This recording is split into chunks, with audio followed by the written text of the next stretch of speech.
Okay, we good? I Yep. guess. You guess. You guess. What do I guess? I guess that we're going to talk about the best moment or sequence of 2024. Um, this everyone knows what this. I don't need to keep explaining the categories. I do the like, what if a character was a gun, but I've done that like 3 years in a row because I don't know what else to say. Never I ends. don't have anything new. I have no new material. Um, but sometimes you got to say something good about a game that you don't like during game of the year. We've all been there. Yeah. Um, I would Multiple times be today, in fact. I would be remiss to not at least say that Tetris Time Warp is fucking cool. Uh, Hmm. as someone who likes Tetris, but there's some other shit going on while you're playing Tetris. Tetris Time Warp is a game where you will, just playing Tetris like pretty much normal, but you will then be sent to different eras and different like rule sets and physics and visuals for different Tetris games. So like you'll go from conventional Tetris to like original Tetris into Tetris with Bombless and just kind of like weaving in and out of things like that. But it's more affecting than just like a visual code. Like again, you do have like different kind of gameplay ramifications for each one. And as a Tetris appreciator, game recognized game, I gotta give them that. It's pretty fucking cool. And it's a really cool like capstone for the end of the whole thing because it's like you know enough about Tetris that as these things are popping up, you're like, oh shit, I remember that. And it's cool. It's neat. But Ryan, what is your number three moment or sequence? Um, I think for me, this is more of like a personal one. I think it's just winning Balatro, like a run in Balatro for the Mm-hmm. first time. Mm. Like I fucking pounded my head against that one, and then it finally happened, and everything just the stars kind of aligned, so to speak, and yeah, it was just cool. What deck did you win with? I think it was blue. Okay, Blue's it's a solid workhorse deck. Yeah, Uh, yeah. Winning. Winning in Balatro is very, very, very good. Much like any kind of given roguelike, like your first win and it feels fantastic. But Lily, what is your number three moment or sequence? Well, my number three, Dash, this was something you'd mentioned about yourself in a previous episode that you're not musically inclined, you don't consider yourself to Oh, be. I feel the same way about myself, but finishing a song for the first time and listening back and actually thinking it sounded good and vibing with it in Odata or whatever it's called, it was a lot of fun. It was a good moment. I was very pleasantly surprised by just how good it sounded, all put together, very cohesive yeah, like even though it it's seemed like gibberish when I was just throwing shit at the wall and hoping it would stick and sending my little train cars down the road. and like getting to progress through and then like it forces enough like it imposes enough things on you to like it forces you to get creative within like certain boundaries. Like Yeah, I don't think I'd like the game as much if it just gave me access to everything all at once.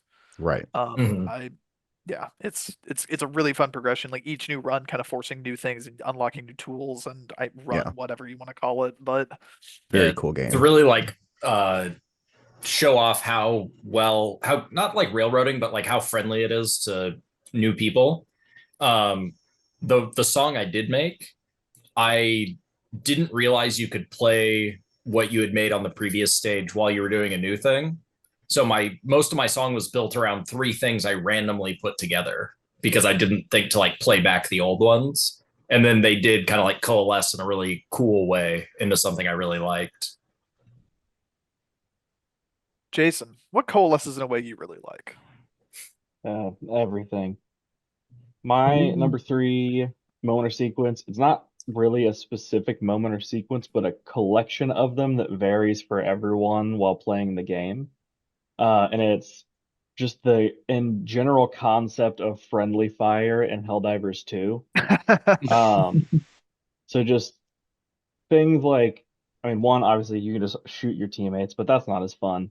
But it's things like trying to smash your teammates as you're landing your hell pod, dropping an airstrike on your team to try and perfectly time an explosion as the helicopter goes away, but not perfectly timing it, so you accidentally kill one of your teammates and they don't get to extract. Rick did that a lot. I do it a lot with anyone I'm playing with.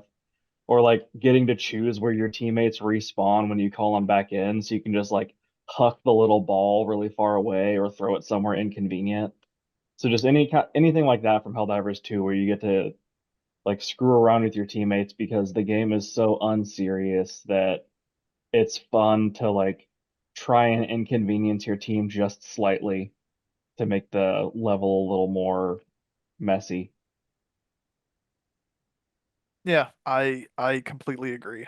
I love games where you can just, again, like whatever, you can just kill your teammates. Anyone can do that, but just it takes a keen mind to just make them inconvenienced. Yeah, or just spamming your stratagems and not ever warning your teammates that Yeah, an yeah. airstrike is coming on top of them where they're fighting all the They'll bad figure it guys up out. close and I just throw an They'll find airstrike to out kill soon all the enough. bad guys. Hunter, what are we about to find out soon enough? I put Swansea's monologue to Jimmy in mouthwashing because that's a really good moment. I was trying to look up like the quote because there's a specific line for it, and I found it on the fucking villains wiki of all things, Fuck where yeah. for some reason someone quoted the entire monologue as his little opening quote. It's But a good monologue. I just like the bit where he's talking about uh like a loving wife, great kids, sobriety. I'm telling you, accomplishments I've been chasing my whole life never felt as good as I expected when I crossed the finish line. Yup. He can never be happy. He mentions how just being drunk off his ass, bleeding from like a broken bottle crushed in his hand were the happiest days of his life. It's Really it's powerful monologue. it's a good monologue. Danny, give me a good monologue. Uh, Good monologue. In Zelda Echoes of Wisdom, there is a suit that lets you talk to cats. And Bullshit. I've heard of it. There's outfits in that game? I wouldn't know. And there's a side quest that you can find that's hinted at if you talk to some of the cats in the Gerudo town of one That's of their what it does. yeah one of their friends has gone out on a journey to the sea, and if you go over to the Zora's domain, you will as you're like nearing a fishing village, you'll see a young woman fishing, and there is a little cat nearby. And if you choose to talk to the cat, you'll the cat will tell you about how they have been here after a long journey from the Gerudo town, and they have encountered this very sweet woman who, try as she might, cannot catch the best fish, but she always gives she always catches treats for this little cat, and the cat uh thinks this woman is just so kind and really wants to reward the young woman and bring her a treat. So the cat gives you a side quest to bring a nice tasty snack to this young woman who's fishing, and when you do, uh, the fishing woman is obviously delighted, and the cat is very happy, and it starts meowing happily, and the woman uh, is sees how much the cat cares about her, and is then motivated to go catch more better fish for the cat. And it's just this really wholesome, sweet moment uh, that like is easily missed, but also like just kind of all of the pieces are there of these little characters with their lives, even the animals, and uh, it just was heartwarming to see. I really loved that little quest there. Uh, yeah, it's a great time talking to cats. It is a great time talking to cats. That'll bring back around to me. So my number two moment or sequence is they put a new dungeon into Destiny 2 this year. That is probably the most complicated dungeon they've ever done, but in like a positive manner. I think it's really easy to make something that's like needlessly complicated and have it just kind of be an unfun bad time. But Vesper's Host, it is a dungeon that takes place in front of like a dying collapsed like star that has like a broken kind of Dyson sphere around it. The main mechanics kind of involve like juggling these three different like buffs that do different things. Like one of them allows you to interact with certain enemies, another one allows you to kill those enemies, and then another one allows you to like debuff those enemies. If you hold on to any, if you have them on your person for any longer than a minute without like depositing them or like swapping them off to someone, you just fucking get instant killed. Um, as well as like this radiation effect where if you can get like if you're next to radioactive things for too long, you'll just get instantly fucking killed. It is a remarkable level of complexity, and then getting to run that with a team of clanmates who are like also getting really into Destiny and like finding different ways to optimize this dungeon kind of since release to where we're at now. It's been just a remarkably fun time. I've had such a great time playing this one specific dungeon. We typically run it about once or twice a week. The loot that you get from it is also amazing. It has a ton of really unique guns to it.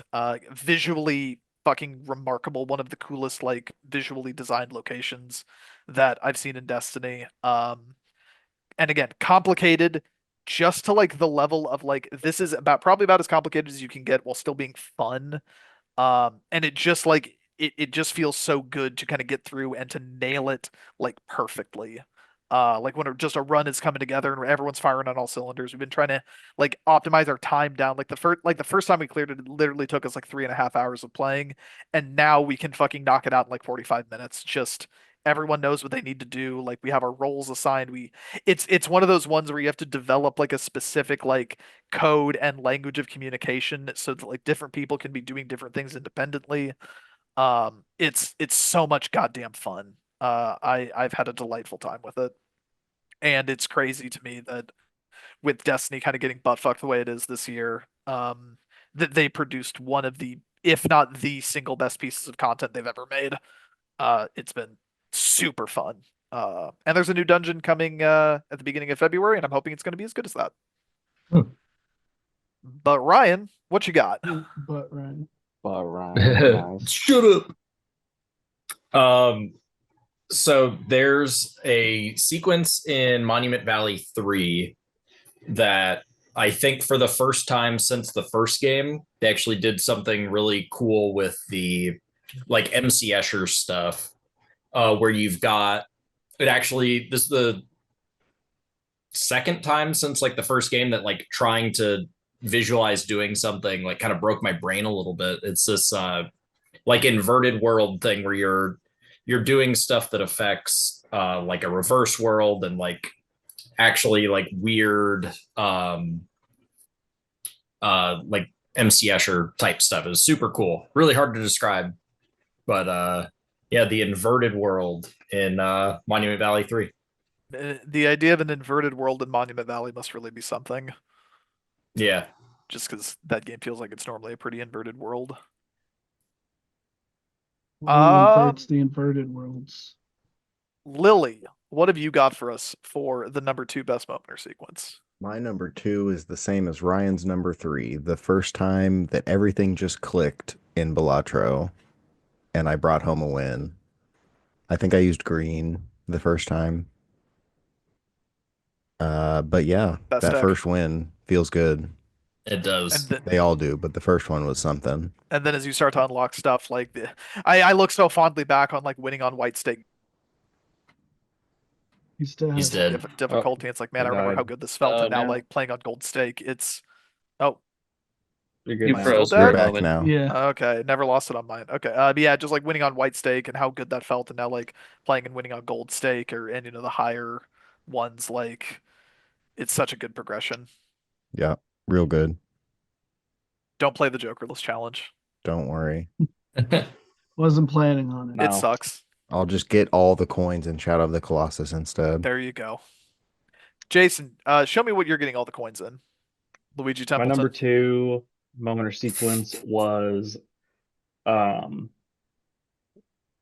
probably my favorite point in Indiana Jones so far, which was launching the airplane off of the roof and then the dogfight that followed, Mhm. because Yeah. that whole bit was so fucking stupid. That bit was some top tier off the rails Indiana Jones bullshit. But it works. It works so And well. as soon as I didn't see the plane initially when we like spotted it from across the area, like the courtyard. But like once we got up to it, I just like rolled my eyes at the thought of taking off of the airplane, balanced on the edge of the roof, pointed like this, and then pulling, like using the whip to pull the tail up onto the building to get a better angle, and then just easily, effortlessly taking off down the roof. But like as that like whole little bit went on, I just like started just laugh at the game and really enjoy what it was doing, because it was just such a dumbass sequence of events. I love And then Mid-air the, bit. jumping and then between and then the planes. whole Yeah. the whole dogfight, and then jumping to the other plane from one plane, like that's a possible thing anybody could ever do. I can And do just it. I and love the little just bit in punching it the other too, pilot out. where when you're shooting at the planes following you, if you shoot your own tail, it'll do like a little reference to the third movie where he goes, we've been hit. Sorry. So good. Because Sean Connery did that in the third movie where he shoots their own plane's tail. He's like, we've been hit. It's so good. Hunter, tell me something that's so good. This was specifically for me. Um, there's a bit in Metaphor fucking hope so. Fantasio where you have to go to the island of the Mustari, which are a tribe of people who have a third eye on their forehead. And it's called Verga Island. And it turns out the whole place is a giant Etrian Odyssey reference. Mm-hmm. Because not only are all the shops named the exact same as the first Etrian Odyssey shops, but the dungeon that you go to from there is called Drakengray Shinjuku. And it turns out that not only is the map itself a copy of Lost Shinjuku from Etrian Odyssey 1, the dungeon music is also a remix of that song from Etrian Odyssey 1 as well. And they even have like FOEs as in there are human enemies in this thing that move as you do, but only on specific tracks that you have to avoid because they're hard to kill and it's just a waste of resources. Mm-hmm. And it's like, damn, this is even after the end, they're like, we need a name for our town. How about Etria? Truly laser focused directly at Hunter. I was like, The hell. last Etrian Odyssey fan. I was like, hell yes. Pandering's fine. God, Etrian Odyssey, those still hold up as the best pooping games. You know it. Danny, what is waiting a on great the new game to one. play while taking a shit? You should definitely just take the longest shit you possibly can and play through the entirety of Final Fantasy VII Rebirth for 100-hour shit. Danny, I don't think it's possible to shit that long. Not with that attitude. You haven't seen me shit. I kind of struggle to pick a specific moment from this game. There's a ton of really fun character moments throughout. I love a lot of the side quests for how how the characters, you get to see that they are just goofy little, like, absolutely insane, like, non-functional people. But honestly, if I'm looking at like my favorite time playing that game, it is when all of the combat clicked together in one of the uh, like boss challenges for uh, acquiring the materia for one of the guardians, the Phoenix particularly. I thought was a really great fight.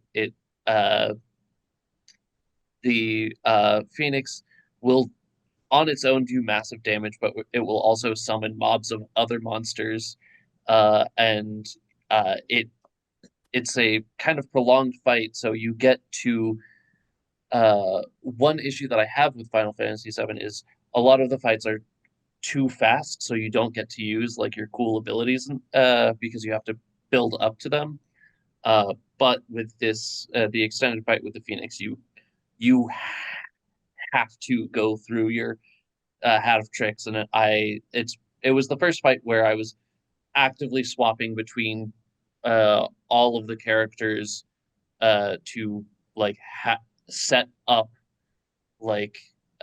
set up like a field for safety with Aerith, and then go in with Cloud and stagger some of the enemies, and then go in with Tifa to get some like damage multipliers on. It was just a extremely fun fight. Probably my favorite fight of any game this year. Yeah, the stuff like all of like the secret boss of just like again, it's the normal combat encounters are over too quickly, but like when you get into bosses, that's when you can like really let that combat system kind of show everything it can do. So it's so fantastic when it all starts to like fucking work together. Mhm. Well, that's gonna bring us around to what I think is the most fantastic thing of when things work together. It is an extremely story-driven plot point from Like a Dragon, Infinite Wealth. There is a character who dies. Well, let's say so. The important thing to know about the Yakuza franchise is that it's a fucking soap opera. You need to know that, and you have to accept that, and you have to be cool with that. There's a character who is killed in Yakuza 3. He's a really cool character, like a kind of a fan favorite guy. And then kind of inexplicably, he shows up in Yakuza 7 as a bartender in Yokohama, but no one in the Yakuza 7 crew would know who the fuck this person is, so they don't like respond to it in any weird way. It's just like, oh yeah, here's this cool bartender at this fucking local bar that we go to. But when you bring Kiryu into it, this is like a mentor character to Kiryu who, he thinks has been killed. And since Kiryu has kind of forsaken his previous role, he's supposed to be living like undercover. No one's supposed to know that he's still alive. When the two of them meet each other and like have this like reunion, but it's between two fucking stoic Japanese yakuza, neither one of them like willing to drop the act of who they really are to the other one, but obviously they both know like who each other are, and they just have this really heartfelt conversation that ends with, when you're ready to get your old name back, you should come talk to me. And it's when this character shows up in Yakuza 7, like obviously it's like very, very cool. But then like once Kiryu goes to Yokohama where he is for the first time, and it kind of like clicked in my brain of like, oh man, I need to take Kiryu to this place immediately just to see what happens. It's such a profoundly good character moment that they've been building to for so fucking long, and it actually pays off in spades. And I can talk all day about how good Yakuza 8 does in terms of like long-term storytelling payoff for this franchise. It's been so fantastic. Love it to death. Easily fucking best moment of the year for me. Like not even close on anything else. But Ryan, hit me with your number one. Yeah. Mine started kind of small, but I think I'm gonna have to like two-part it a little bit because it does come fully around. So originally I just written down walking through the portal in Legacy of Rust. That's just a cool little thing. You open up a portal, you go into hell. It looks really cool in the old like Doom engine because it's like it's happening. You're like, I didn't know that was possible in this.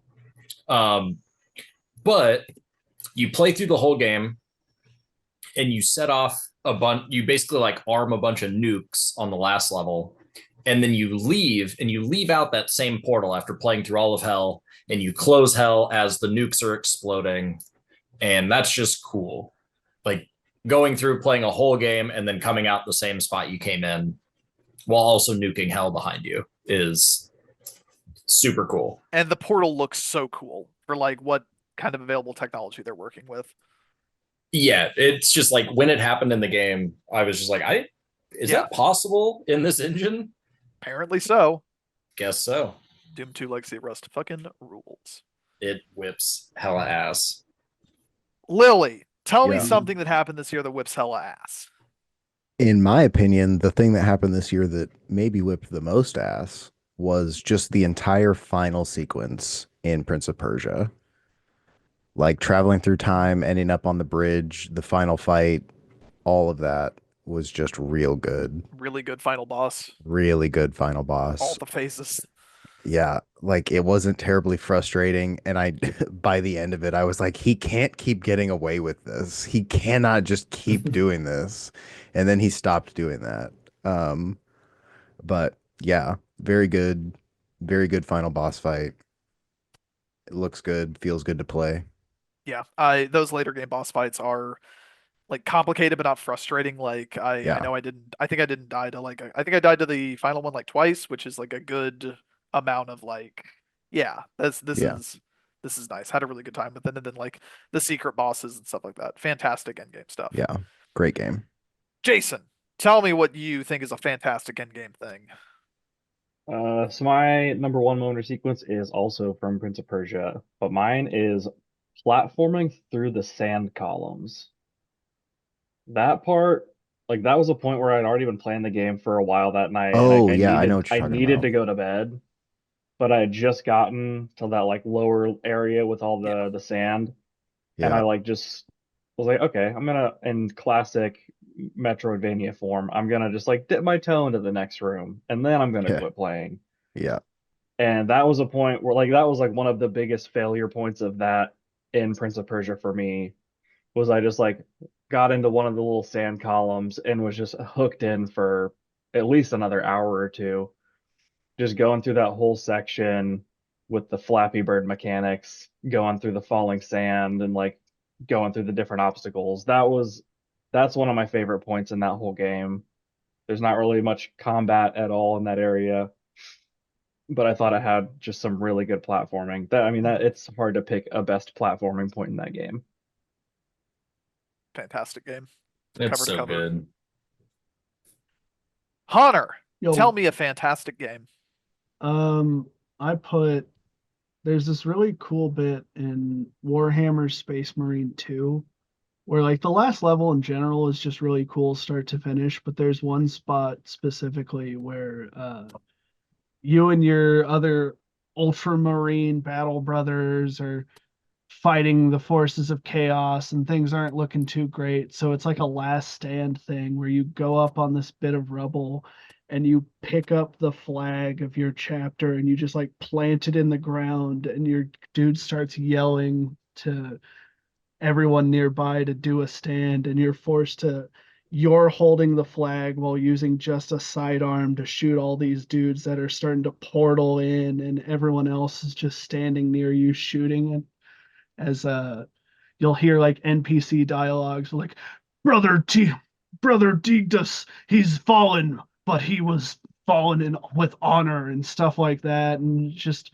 as the hordes of chaos are getting closer and closer, then all of a sudden like everything starts blowing up and like reinforcements finally arrive. And it's like this really appeals to that part of your brain where you're like, maybe it would be cool to die in a doomed last ditch effort. Do you Halo only Reach fight really got Tyranids through in to that you. game? What? Do you only fight Tyranids in that game? You fight Tyranids for a good bit, then you start fighting like Chaos Marines and Okay. stuff like that. There's I wanna play another more really of it. good bit in the last section, but I had to choose this one instead. Which Warhammer was this again? Warhammer Space Marine 2.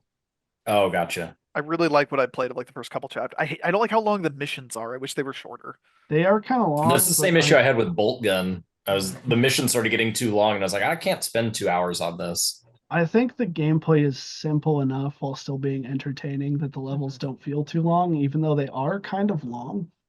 And like it checkpoints you and everything, but yeah, Yeah. it's I have enjoyed what I've played. I want to get back to it. But Danny, bring it on home and close out the category. All right, so my number one moment or sequence of the year is a series of connected bits in Thank Goodness You're Here. Uh, I played Okay. through most of Which one? that game There's one with right answer. yeah, I played through most of that game with Dash and Lily kind of watching me play it.